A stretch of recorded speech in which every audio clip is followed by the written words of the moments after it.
खुशहाल जीवन के लिए जमीन में निवेश करें। हमने हमारे देश की मिट्टी में क्या बोया है? हम सब सदियों से सुनते आ रहे हैं, जैसा बोओगे वैसा काटोगे। हम रासायनिक खाद का इस्तेमाल बेरहमी से करते आ रहे हैं।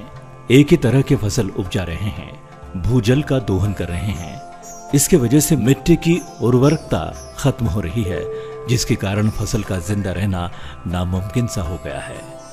इसरो के 2016 के आंकड़ों और रिपोर्ट के अनुसार भारत की 30% जमीन रेगिस्तानीकरण के कारण किसी काम की नहीं रही।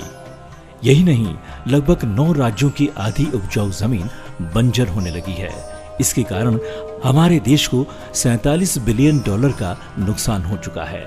जलवायु परिवर्तन से आ रही प्राकृतिक आपदाएं इस परिस्थिति को और विषम बना रही है, जिसके कारण लोगों के स्वास्थ्य पर भी प्रभाव पड़ रहा है। 1/3 भूमि अनुपयोगी होना इस बात का सूचक है कि हम अपने स्वास्थ्य के लिए खिलवाड़ कर रहे हैं। यदि सही समय पर खेती किसानी को लेकर हम सजग नहीं हुए तो आने वाली पीढ़ियों को हम केवल दूषित भोजन ही उपलब्ध करा पाएंगे। सरकार को इस समस्या से निजात पाने के लिए एक सुरक्षित नीति की तुरंत घोषणा करनी चाहिए।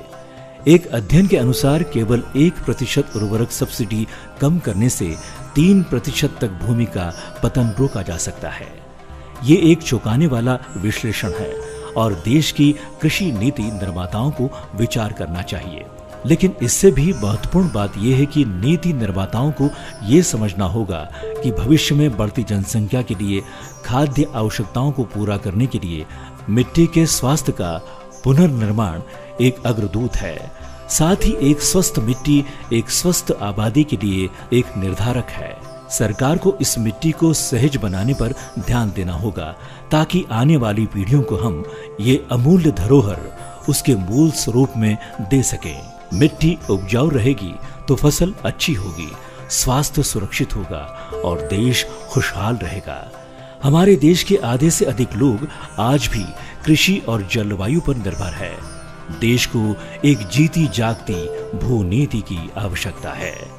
आइए हम सब आगे बढ़कर ये प्रण ले कि देश को फिर सोने की चिड़िया बनाए और भारत की विरासत और इसके मजबूत संसाधन फिर से सुधारे, जिससे हरियाली और खुशहाली लौट आए।